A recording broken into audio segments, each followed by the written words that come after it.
Hello again. Let us continue to learn about shampoos in this particular lecture, that is part 2 on shampoos. We have already started learning about the formulation of shampoos, where we have covered the detergents, the various surfactants that are commonly used in shampoos. Now we will move on to the additives used in shampoos. So additives play a very important role in shampoos. They not only improve the quality and the appearance of the shampoo, but they also give special effects or even special functions to the shampoo. For instance, they may be responsible for leaving the hair in good condition or leaving the hair with good fragrance. So for this reason, we need to use these additives. So there are different kinds of additives that may be used in shampoos. We will study them one by one. So first we have the conditioning agents. Conditioning agents are basically materials which deposit on the hair and they coat the hair such that the handling characteristics of the hair fibers are improved, giving better slip and smoothness. And therefore the hair remains soft to touch and also leaves in good condition. You can also comb and set the hair properly when these conditioning agents are used.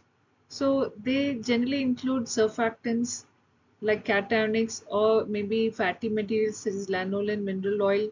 You can also use natural products such as polypeptides, herbal extracts, and even egg derivatives. In few cases, some synthetic resins may be useful for their conditioning effects, such as the phosphate salts or polyacrylic acid, amino ethyl ester. So there are various types of conditioners that we can use. We have the cationics.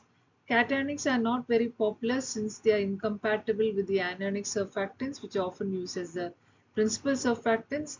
Nevertheless, cationics are known to leave the hair in good condition, probably by reducing the electrostatic charge on the hair fiber. We also have the water-soluble proteins like hydrolyzed collagen, which can be considered as a good conditioning agent. Also, egg derivatives may be used as conditioning agents as well.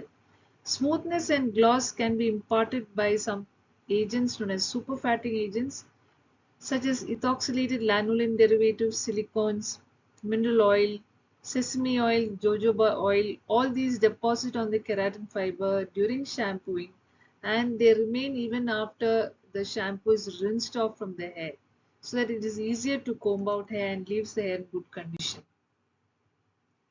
Another additives that we can use in shampoos are sequestering agents. Now, sequestering agents are chelating agents or complexing agents that help to remove any free metallic ions such as calcium and magnesium ions so that they do not form hard soaps when they react with the detergents. So typically hard water contains calcium and magnesium salts. So therefore sequestering agents prevent the formation and deposition of calcium and magnesium soaps as a result of interaction with these ions when this shampoo is used with hard water. So what we do is we use EDTA salts like citric acid and tripolyphosphate which act as complexing agents. Then we have the viscosity modifiers. These are used to either thicken a shampoo or thin down a shampoo. So generally we thicken many shampoos. Thickening can be done by in various ways. In certain types of shampoos, for example, alkyl ether sulfate shampoos, we can use small amounts of electrolytes, which is 1 to 4% ammonium or sodium chloride. Natural gums, such as tragacan, acacia, alginate can be used. Likewise, cellulose derivatives such as carboxymethylcellulose, HPMC, and sodium carboxymethylcellulose may be used. Carboxyvinyl polymers or carbopols may be used. Others are PVA, PVP, and phosphate esters. Viscosity may sometimes be required to be reduced. For example, sodium silane sulfonate may be used. Then we have the opacifying agents. Opacifying agents or pearlescent agents may be used to give a special appearance to the shampoo. So generally they are used to convert a clear liquid shampoo into a lotion or cream type of shampoo. So the pearlescence is generally provided by alkanolamides or higher fatty acids such as stearic acid, or you can use cetyl or stearyl alcohol. Insoluble salts of stearic acid and even finely dispersed zinc oxides are also good alternatives. Clarifying agents are used or preferred in clear liquid shampoos when you want to improve the transparency such that they appear to be transparent. So transparency can be improved by using solubilizers, which ensures that the solution is having good clarity. So these clarifying agents should be non-toxic and non-irritant. So typically we use solubilizing alcohols, for example ethanol, isopropanol, propylene glycol and so on. Non-ionic solubilizers such as polyethoxylated alcohols and esters may also be used. Preservatives are required in shampoos, especially when the shampoo is mild and may contain mild ingredients. Although typically speaking, those shampoos which are based on soaps do not require preservatives because microbial growth does not take place in highly alkaline shampoos. However, today's shampoos are much milder, made from detergents, and they could support microbial growth. Hence, we need to include preservatives. But when selecting a preservative, one should keep in mind that there could be a possible incompatible reaction between the preservative and the surfactants that are used in the shampoo. For example, the quaternary ammonium salts, which are cationics, are usually used for their bactericidal action and they are used as preservatives. However, the bactericidal effect of these quaternary ammonium salts is drastically reduced in the presence of non-ionic surfactants. Formaldehyde is another preservative that may be used. Likewise, bronidox and para-hydroxybenzoic acid esters like methyl and propyl paraben may also be used. Perfumes are important for improving sales appeal. Typically, perfumes that are on the herbal side, fruity or floral side may be useful. This can be done by using specific essential oils. However, these essential oils which are selected or perfuming agents which are selected must comply with solubility, compatibility, non-irritancy, effect of oxidation, pH, temperature, sunlight, and no effect on viscosity or stability. All these parameters should be evaluated before a perfume is selected for a shampoo. Regarding colors, only certified colors may be used and that too those approved by the Drugs and Cosmetics Act. So generally a color selected should be one which matches the function of a shampoo. For example, a yellow dye may be used for an egg shampoo or a green dye may be used with a herbal shampoo. Stabilizers may also be needed for a shampoo such as the pH stabilizers. So what they do is they balance the pH of the formulation between 5.6 and 6.2 so that the shampoo does not irritate the scalp or the eyes. Sometimes citric acid is used to achieve a pH within this range. Antioxidants are also required in order to prevent oxidation of some of the ingredients, especially some of the surfactants may break down and cause unpleasant odors. Also prevent the unpleasant odors from sebum, which is usually formed in the hair and scalp.